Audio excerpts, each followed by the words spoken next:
Good morning, friends. Welcome to episode 31 of the Reluctant Chaplain Bible Study Podcast.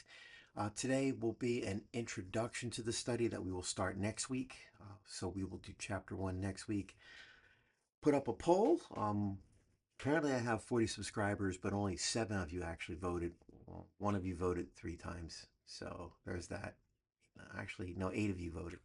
8 of you voted, but one of you voted 3 times. So anyway, Ephesians narrowly nudges out over Esther, followed by Malachi. So we will be doing Ephesians. So to set up Ephesians was written by the Apostle Paul, formerly known as Saul of Tarsus. Saul's background is pretty intense. By his own admission, he was a Hebrew of Hebrews, highly educated, a Pharisee, which is one of the most, probably the most legalistic um, sects of the Jewish religion at that time.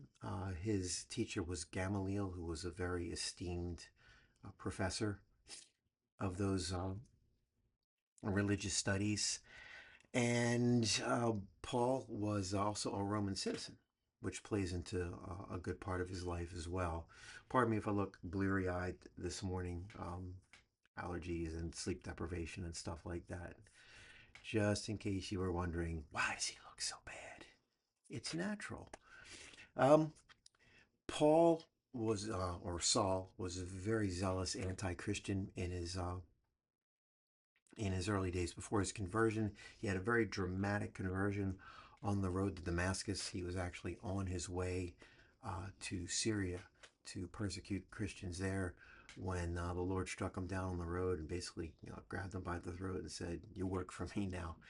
It's one of the most incredible stories in the New Testament, especially since, here was this guy that was literally not just persecuting. When I say persecuting, I mean persecuting, like he was responsible for the deaths of Christians as well. He stood by and watched Stephen stoned. He actually like watched the cloaks of the guys who were stoning him. So Saul was not a good guy. His conversion is just absolutely amazing.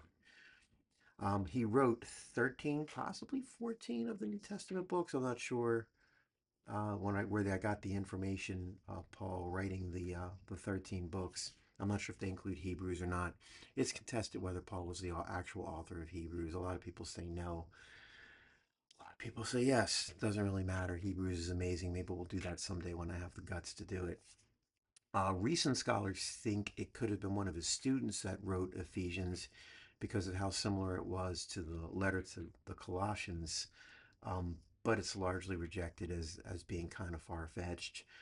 And it's credited to being addressed to the Ephesian, but some of the early copies do not actually have Ephesus in the address.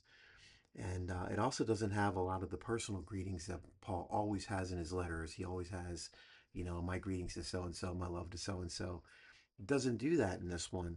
So it's possible that it could have been just a general letter, like a sweeping letter to the churches in that region, and that the Ephesus copy, the Ephesians copy, was the one that ended up getting put into the canon.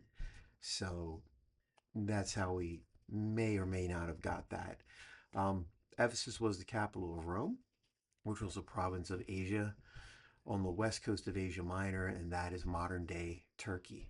It lay between the eastern and western halves of the Roman Empire and was one of the 5 most prominent cities during the first century. Paul had a great deal of affection for this church, a lot of love for this church, and this is evidenced by his farewell speech to the elders of this church in Acts. Again, not in Ephesus. There's no real thing in, well, it does say Ephesus in some of the copies and some of it doesn't. But in Acts chapter 20, 16 to 38, which I will not read here, you guys can do that on your own. And I would recommend please read the first chapter of Ephesians too, so you don't come into the study absolutely cold. It's not that long a chapter, it would take you 10 minutes or so. Ephesus was also home to one of the 7 wonders of the ancient world, which was the Temple of Diana, a Roman goddess, and that will play into stuff later down the line too. I was going to list all the historical events happening between 60 and 62 AD, which is when it was believed this letter was written, but it can be pretty much summed up by saying that the Romans were fighting conquering, exploring, sabotaging themselves, and suppressing rebellions, etc., etc. Everything I looked up in history was this Roman general did this. This Roman general defended that. This Roman general, this Roman emperor murdered his wife, and on and on and on. Rome was a wild place, man. Paul wrote this letter from the same place that he wrote, in the same time period as he wrote Colossians, which is probably why they're so similar. Same time period as Philippians as well, and also the letter to the Galatians, I'm pretty sure, because these are known as the prison epistles. So when Paul wrote these things, he was on house arrest in Rome. He wasn't being overly mistreated, but it still wasn't like a white collar country club prison either. And he was chained to a Roman soldier pretty much 24 hours a day. He was allowed to have visitors and stuff like that, but it's still a pretty miserable existence. He had one place to be, always had company, was never alone, and wrote four of the epistles that ended up being in the New Testament. So that sets us up for our study. We will start next week with chapter 1. Ephesians is dense.